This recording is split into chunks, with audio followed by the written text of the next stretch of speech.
Hey, welcome back to another episode of Two Chiefs, One Mike podcast. I am Scott Hughes, running solo today as Mike is on a adventure with his son somewhere in that state up north that we call Michigan. Being from Ohio, we're not allowed to say that, Kurt, as you are well aware. Joining us today on our Two Chiefs, One Mike podcast is a buddy of mine, Chief Kurt Holden. Kurt is currently the chief of police at the Wright State University Police Department, which is located in near Dayton, Ohio. And Kurt and I connected, I don't know, what's it been, maybe a decade or so ago, I guess, just through LinkedIn. And then next thing you know, he's appearing in some classes that I'm teaching. He's appearing at some classes that we're hosting, and now we've become buddies. So Kurt, welcome to the program. Thanks for being on here. Thank you for having me. So Kurt just got out of the FBI, he got out of prison. Kurt just graduated from FBI National Academy Class 297. So congratulations on achieving that. Before we started recording, he told me that he finished his 1 mile timed run in almost sub 7, which is kudos. Congratulations. Thanks. So, Kurt, we don't really have an agenda on this podcast. We never do. We just kind of go where the conversation takes it. I think the first thing I want to ask you is what everybody else wants to know is what's it like being a chief at a university? How long have you been there? So I've been here for over 17 years. I started as a police officer here. And back when I was looking at becoming a police officer, it's not like it was today to where everybody's hiring. It was, you went in, there was one position and you had 50, 60, 70 people for one spot. And then it ended up working out when I got the job at Wright State that I ended up staying there. Multiple offers started coming in, but my wife worked at Wright Air Force Base right next door. And I didn't think I'd stay here for more than a couple years. And sometimes it works out that way. And now I'm the chief of police here now. So of course, it's been a really rewarding career being at a university police department. Yeah, I mean, I always joke, it's the same crap, different patch. Doesn't matter if you're in a university. Well, I shouldn't say it doesn't matter. There are some distinct differences, obviously, between police and a university and a municipality. But as far as chief role goes, I mean, you have to deal with a little bit more of the academia side of the house, of course, that most of us have to do. When it comes to dealing with people, deal with employees and being a good leader and motivator, it's the same stuff, right? Just different patch. Yeah. So I tell people all the time that colleges, like here, we have banks, we have private business, we have medical facilities, counseling facilities, housing, roadways. We have a community of about 12,000 students, 2,000 staff and faculty. So community size about 14,000. But with our Irvin J. Sports Center, that's called the Nutter Center, when that's sold out with a country concert and a baseball game's going on, we can almost double our entire community just overnight, just with the sports venue. And so we do a lot of things that cities do, but then we also have to understand that our community changes every single year. So that's a unique thing about campus law enforcement is that every year there's a whole new batch of people that are coming in that are completely different. And so we lose, 20% of our population and we get a whole new 20% in every year when there's a graduating class. And so it comes with its unique challenges, but it's kind of neat though, too, to kind of just get a start over as well. That could have been done better. Let's see how it works with this new class coming in. And so a lot of process improvement and things. So it's been really fun. Well, and every year you're fine tuning your, this is what law enforcement does speech, right? Yes. Yes. To all those freshmen who are coming in. This is what you can and can't do on the campus of the Wright State University. Yep. And so we get like a nice little view of that as well, because when the new freshmen come in, now sometimes I'm like, I've been in this career too long because these are 18 and 19-year-olds because they don't look 18 and 19. They look much younger than that now. And so I'm just like, you know what? I'm starting to get up there. And so it's how quick just the time goes by. Well, you have to follow a whole other set of rules too, right? As a university with, mandatory reporting and all the other stuff. So. Yeah. So there's a lot of federal compliance with the Gene Cleary Act, the ALWA, Title IX. And so a lot of compliance things. And being the chief here at Wright State, I'm also the director of public safety. So I oversee not just the police department, but I oversee dispatch, customer care center, parking services, security services for the Nutter Center, emergency management. So wear a lot of different hats that in some towns, you have multiple people that would end up wearing those hats, which is really nice to kind of get that exposure and kind of learn just kind of what everybody does so that you can collaborate with all the surrounding cities and county officials as well, which is really neat. Well, yeah, and I mean, like you just said, your university with 12,000 students plus a couple thousand faculty, 14,000, that's larger than a lot of Yeah. cities, around you. Yep. So, and you're doing all that, in a much more probably confined space as well. And obviously universities and colleges, you get a lot of attention. It only takes one bad incident on any university or any college anywhere in America, and boom, you're in the spotlight, and everything you do is under a microscope. And I think the latest one, unfortunately, they all start to run together, but I think the latest one was that I can remember anyhow, was up at Brown University, and you know, I'm sure that the day that happened, you were fielding all kinds of phone calls on, "Are we prepared, Chief? Are we not prepared?" And so, were you Yeah. here when that happened, or were you at the NA? I was at the NA, I was gonna say, and then the old Dominion also had an incident as well, and so, sadly, they just keep getting more and more and more, and that's why it's so important to just be training on your emergency notification systems, having all your emergency management protocols up to date, and we here at the university, we offer, Run, Hide, Fight weekly, in person, and also virtually as well, just to try to meet the students where they are, because it's just so important just to get that information out there so that people know what's going on, and we also had an incident that was very close to Wright State, which was the incident that occurred at the Beaver Creek Walmart as well. "Oh yeah, I And forgot about so that." a couple of our officers actually responded over there, and so we are very aware. We, train all the time with that and with our partners here as well with our mutual aid agreements with the city of Fairborn and the sheriff's office, and so we definitely try to stay in front of anything, that, possibly could happen. From the outside looking in, not being a college university guy, all I see is what's on the news, which I believe about 3% of it. What's the vibe like? I mean, since 2020, since everything we went through, I know colleges there was a big shift, I guess, if that's the right word, on colleges. I think enrollment was down from COVID. You had the whole George Floyd debacle that went on. You got a lot going on in 2020. I think the colleges took a hit in enrollment and things like that. What's it look like now, 6 years later? So for us at Wright State, actually kind of already prepared for kind of that cliff that you have seen in higher ed, which is the drop in enrollments across the country and those types of things. And so they kind of established their business model as a mid-sized college and not trying to go and compete with Ohio State University, right, which is the Yankees of Ohio, you know? And, so they just branded kind of what we do, which is an affordable education where you come into Wright State University, you get a great degree, and the ROI on that is incredible, because here at Wright State, like, we can show that if, of course, you come here, not only is it affordable, but over the course of your career, because of our lower tuition, you'll make over $1.2 million than you would with just a high school diploma. And so we've really worked hard to make sure that when you come here, it's actually an applicable degree that can immediately be applied in the workforce, which is really nice. And you got a good baseball team.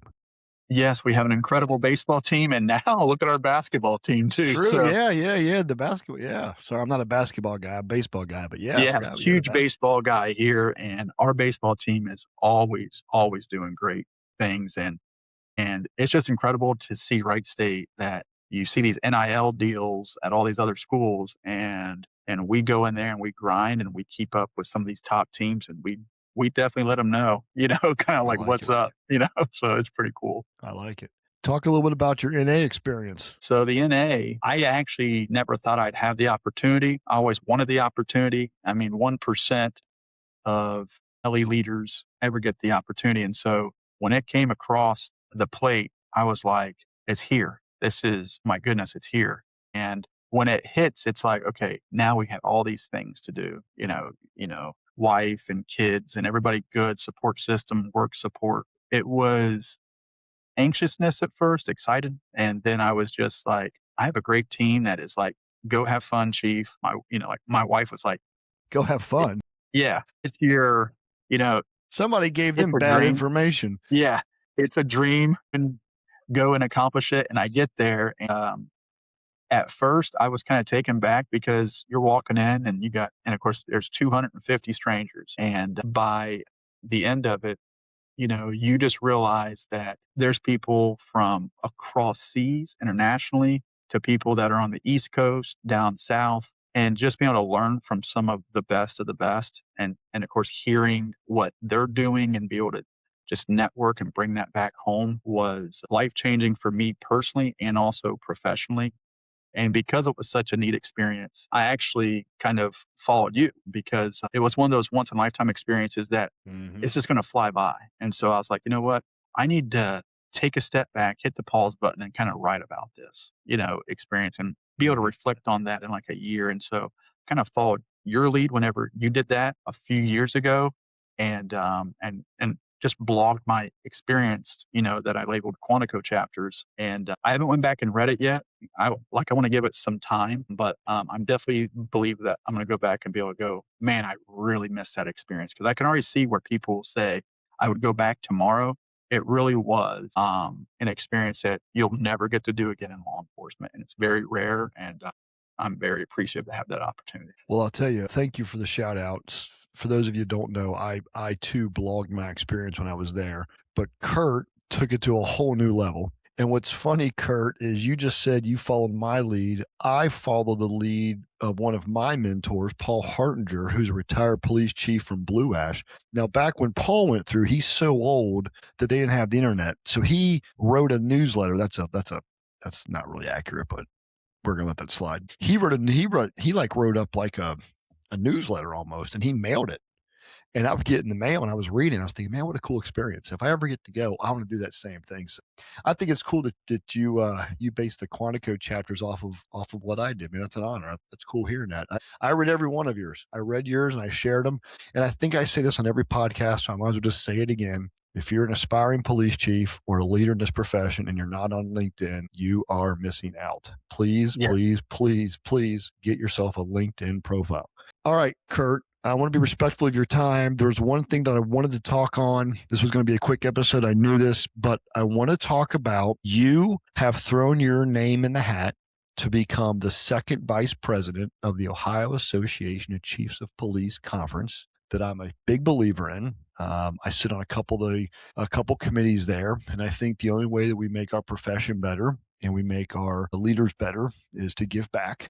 And I can see the wall behind you. I can see your yellow brick. I know you're big into education. You're big into schooling and making sure your people are prepared. So I think it's awesome that you want to run for this executive board and take our OACP to the next level. For the Ohio Chiefs who might be tuning in, who get to vote at the conference here in a couple weeks, why don't you take a few minutes and give us the elevator speech on why Kurt Holden is the guy for second VP of the OACP. So I just want to first say that I've been very fortunate throughout my career to learn from strong leaders like yourself. When I was a new chief, I took my new chief's training and you were one of the instructors, and just seeing the way that you gave back. Really? I Yep. was? Yep. When did you make chief? Uh, 4.5 years ago, 4.5 years ago. Wow. I see. I didn't know that. Okay, Yeah. carry on. Look at that. 2 shout outs. I wasn't expecting either one of these, Kurt. You don't have to do this. You're already on the podcast. No, you're fine. But it's just learning from strong leaders like yourself that have not only done incredible things, but have given back. That's kind of what they preached at the NA as well, is taking what you learn here and giving back. And so I've been very fortunate to be chief for 4.5 years and learn from other great chiefs. And I have seen what works and I've seen kind of what might need tweaked. And right now, policing is facing a lot of challenges, not just with recruitment and retention, but just trust internally, like as it comes to training and application to real training that is applicable, not the little click through trainings, not the, you take a little test at the end, and then also making sure that CPTs are reimbursable for agencies because of the financials that are going on within policing, being able to kind of help other agencies out, especially small departments, because many people don't know this, but a lot of agencies in Ohio are small and they don't have all of course the financials and all the things to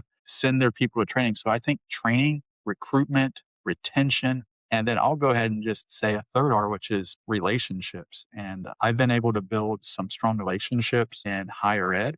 Higher ed deals directly with the legislature on many things. And so I know with President Butler, he has been at the House and has had to testify and actually has had to get out front of some things to really help us. And I can bring that experience as well from a higher ed standpoint to make sure that we are continuing that same push to make sure that there isn't a pause in law enforcement. We are continuing to make progress in our profession here in Ohio. Yeah, I always say every police chief in America is one critical incident away from someone else determining their fate, right? Officer makes a traffic stop at 4 in the morning while the police chief's sound asleep and that thing goes south. That chief could find himself unemployed 4 hours later. So it's important that we have strong advocates at the highest level in the state, which for us is the OACP at the association. And I think it's admirable that, you are willing to throw your name in the hat. I think you're the kind of guy that, you get it, you embrace it, you appreciate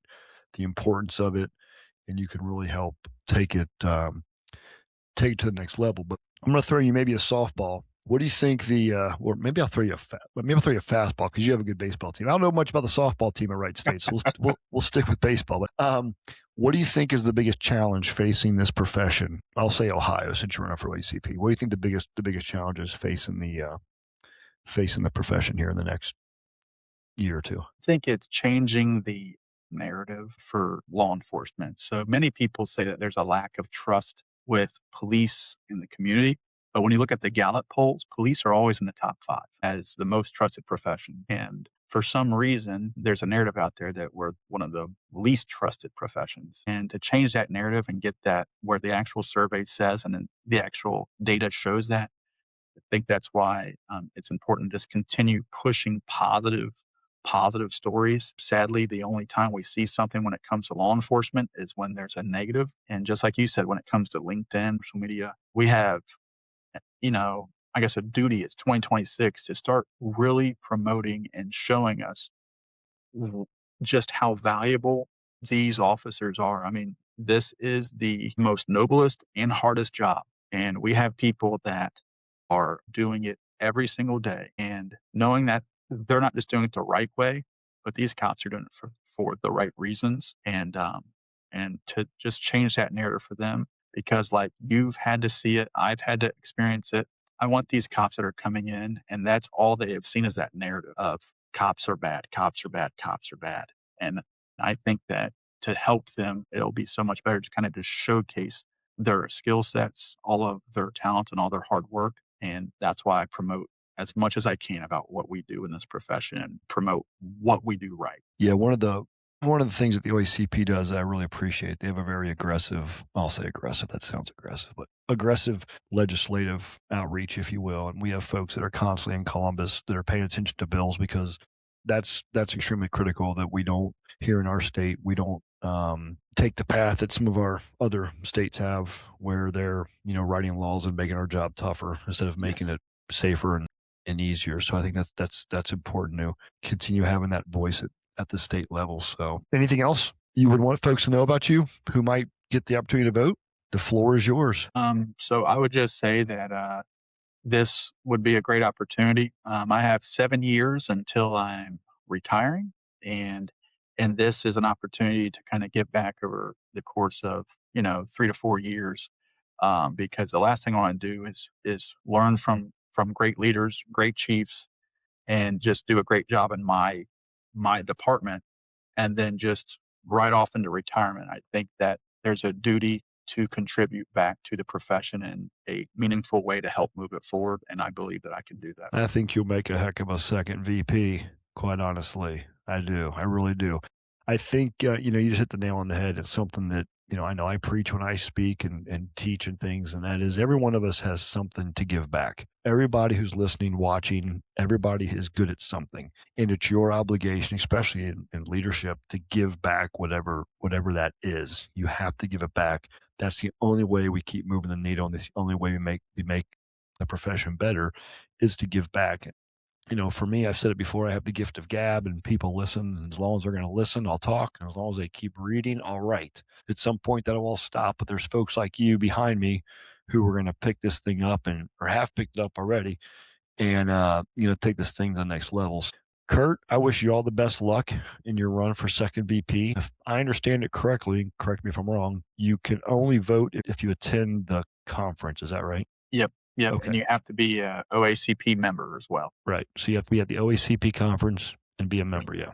Because non-members can go to the conference, but you got to be a voting or a registered member to vote. So cool.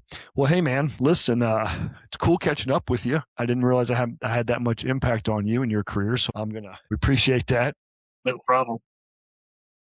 If anyone wants to reach out, because there might be some folks listening who may have some more questions. We made this one fast because we have appointments to get to. But if there's folks out there who maybe want to follow up with you, especially on the university side of the house, because there may be some things that people have questions about universities. What's the best way to get in contact with you? You can reach out to me via LinkedIn. So I use LinkedIn quite often. I preach LinkedIn the same way that you do. It is one of the best platforms to continue networking and collaborating, especially as professionals. So feel free to reach out to me on LinkedIn. Awesome. All right, Chief Kurt Holden from the Wright State University Police Department. Appreciate you coming on the Two Chiefs, One Mic podcast. Stay safe out there and take care of your people. Thank you. All right, take care.